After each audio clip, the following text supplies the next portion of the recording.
You are standing in the shadows of Whitehall Palace on a morning in 1597, watching servants scatter like mice as footsteps echo down the corridor. But it's not the sound that sends them fleeing. It's the smell, a wave of sweetness masking something rotten, like flowers thrown over a mass grave. Through the gilded doors you glimpse her. Elizabeth Tudor, the Virgin Queen, Gloriana, the woman who stared down the Spanish Armada and won. She sits beneath a canopy of crimson silk, her face painted white as bone, her smile revealing teeth the color of charcoal. And when she laughs, courtiers hold their breath, not from reverence, but from necessity. The air around England's most powerful woman was a battlefield of competing stenches that no amount of rosewater could win. This was the monarch who ruled an empire, who danced with death and diplomacy for 45 years, whose word could end lives or start wars. But beneath the pearls and propaganda lived a woman trapped in habits so revolting, they would make a modern hospital quarantine her on sight. Before we descend into this forgotten reality, if stories like this fascinate you, these strange collisions between power and human frailty, drop a like and let me know in the comments where in the world you're watching from. It's genuinely mind-blowing that we're all gathered here, across continents and time zones, to excavate the same buried truths about people who died centuries before we were born. What we're about to explore isn't scandal for scandal's sake. It's something stranger and sadder, a catalog of survival strategies in an age that misunderstood the human body so completely that cleanliness was considered dangerous, and royalty lived in conditions we'd condemn as uninhabitable today. Elizabeth's hygiene wasn't just bad, it was a slow-motion catastrophe, each habit feeding the next, creating a spiral of decay that no crown could stop and no courtier dared mention aloud. Let's begin with what she considered progress. Elizabeth bathed once every 3 months, whether she needed it or not. She said this herself, and it was recorded by her ladies-in-waiting with something approaching pride. By 16th century standards, this was practically obsessive.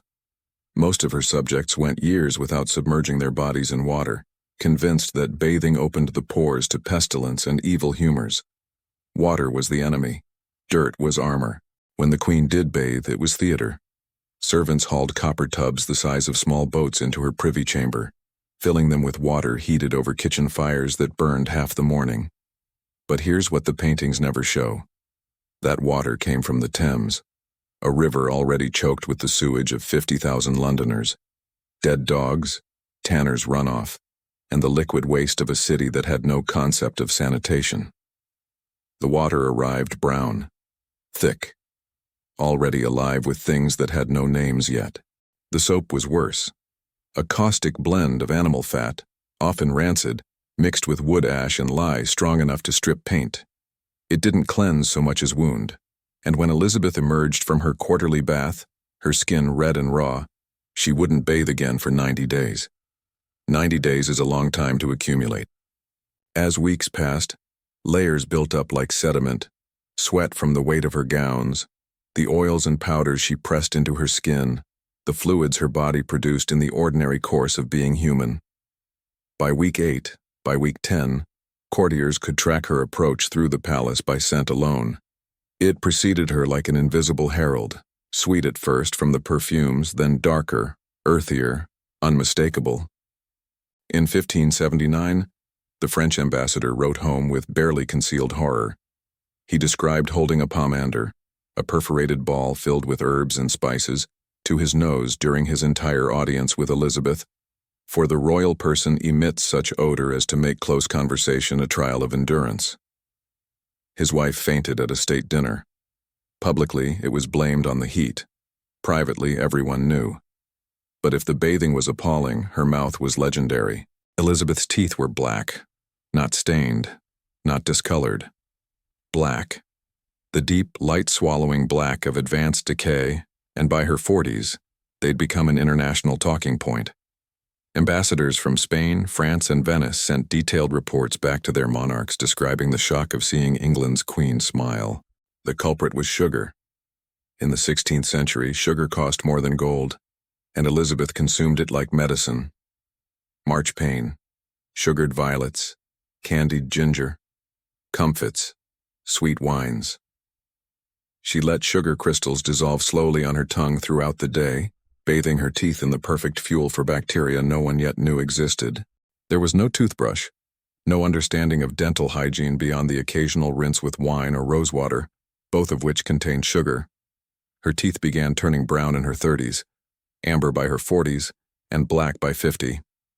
Contemporary accounts described the sound of them crumbling when she bit down on hard bread, fragments sticking to her lips like bits of coal. The pain was constant. Court records note her holding her jaw during public ceremonies, a gesture her attendants learned meant agony. Her physicians prescribed horrors, rinsing her mouth with urine, swallowing crushed pearls mixed with wine, pressing heated iron against her gums to burn out the corruption. Nothing worked. By her 50s, she'd lost several teeth entirely. The remaining ones were loose in their sockets, shifting when she spoke. And her breath, her breath, was described by one courtier as the scent of a charnel house, but worse, for it is warm and moist and comes in waves. In 1590, the Venetian ambassador wrote, "The queen's teeth are very yellow and uneven, compared with what they were formerly, so they say, and on the left side less than on the right. Many of them are missing, so that one cannot understand her easily when she speaks quickly." What he politely didn't mention was that during their meeting he'd breathed only through his mouth, desperate not to smell what was coming from hers. But teeth and bathing were only the beginning. Because what grew on Elizabeth's head was a horror show of a different order entirely. Her famous red hair was mostly fiction after 35. What the world saw, those elaborate, high-piled coiffures in every portrait, were wigs, dozens of them, crafted from the hair of peasant women who sold their locks to feed their families, hair that often arrived already crawling with lice and reeking of poverty. Elizabeth's own hair had fallen out in clumps, poisoned by the lead-based cosmetics she applied to achieve that spectral white complexion. Beneath the wigs, her scalp was a landscape of weeping sores and scabbed lesions that never fully healed because they never got air. The wigs were sewn onto bases of silk and linen, fitted with metal pins and combs that rusted from her sweat. And the wigs were never washed, only brushed, dusted with powders, perfumed. They accumulated months, sometimes years, of oils, sweat, dead skin, and London's coal-thick air. The smell was its own entity. Sharp, organic, unmistakable. Ladies-in-waiting spent hours picking lice from the hair pieces, but within days the parasites returned, thriving in the warm, moist darkness beneath the curls. The stench would cling to rooms long after Elizabeth left. Servants would open windows and burn incense for hours just to clear the air. One lady-in-waiting wrote in a private letter, "The Queen's hair carries with it such a presence that even in her absence, one knows she has been in a chamber." Elizabeth seemed oblivious, or perhaps she had simply stopped smelling it. She'd boast about her beautiful red locks to foreign dignitaries who nodded politely, fully aware they were looking at dead women's hair sewn onto rotting silk. But the greatest poison, the slowest murder, was the thing she applied every morning with religious devotion. Cerusi, Venetian ceruse, white lead mixed with vinegar. This was the foundation of Elizabeth's signature look, that ghostly, porcelain-white face that made her appear almost inhuman in candlelight. She applied it daily, building it up in layers with brushes made from animal hair, creating a mask that would crack and flake like old plaster as the day wore on. The application process was agony. The mixture burned as it touched her skin. Her eyes would water. Her face would redden beneath the poison. She had to remain perfectly still for up to an hour while it dried, unable to speak or drink or move her expression.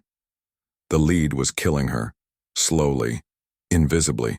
It seeped through her skin into her bloodstream, accumulating in her bones, her brain, her organs. She suffered chronic fatigue, memory problems, violent mood swings. Her hair fell out. Her teeth loosened. Her breath took on a metallic taste that no amount of sweet wine could mask, and she never fully removed it. She'd apply fresh layers over old ones, building up a crust several millimeters thick. When she did attempt removal, it had to be scraped off with ivory combs, often taking skin with it, leaving bloody scratches that would be covered with fresh poison the next morning. Beneath the white mask, Elizabeth's real face was a battlefield, pitted, scarred, discolored, bleeding.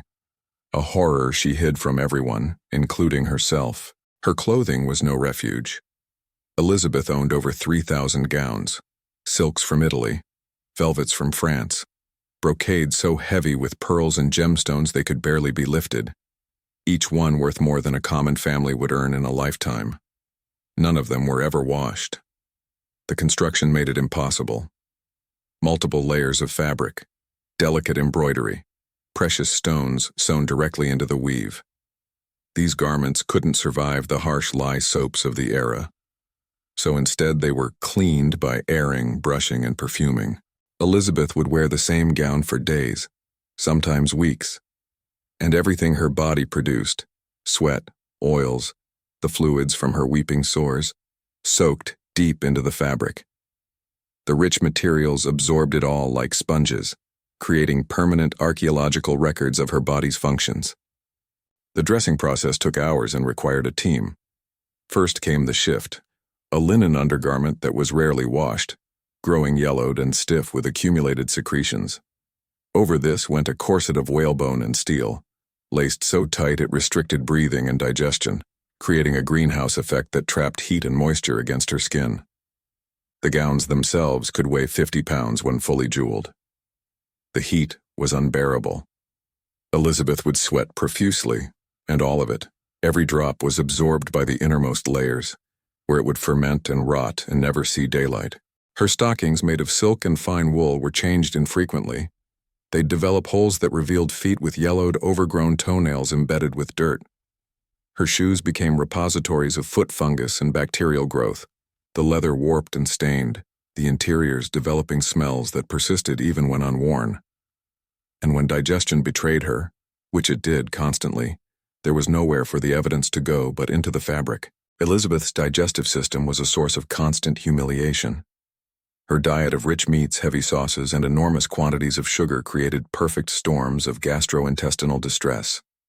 The bloating, the gas, the urgent need to excuse herself from state functions with vague references to illness. The tight corsets made everything worse, pressuring her stomach and intestines until the pain was unbearable. She'd sometimes loosen her stays during meals, a shocking breach of decorum she tried desperately to hide. The sounds and smells were legendary among her inner circle. Courtiers learned to maintain perfectly blank expressions, to discuss matters of state as though nothing was happening, even as the evidence of Elizabeth's digestive failures became impossible to ignore. Her medications made it worse. Mercury, prescribed for a possible case of syphilis she may or may not have had, was a powerful laxative. Herbal remedies contained toxic compounds that caused violent cramping and diarrhea. Elizabeth's body had become a battlefield and she was losing.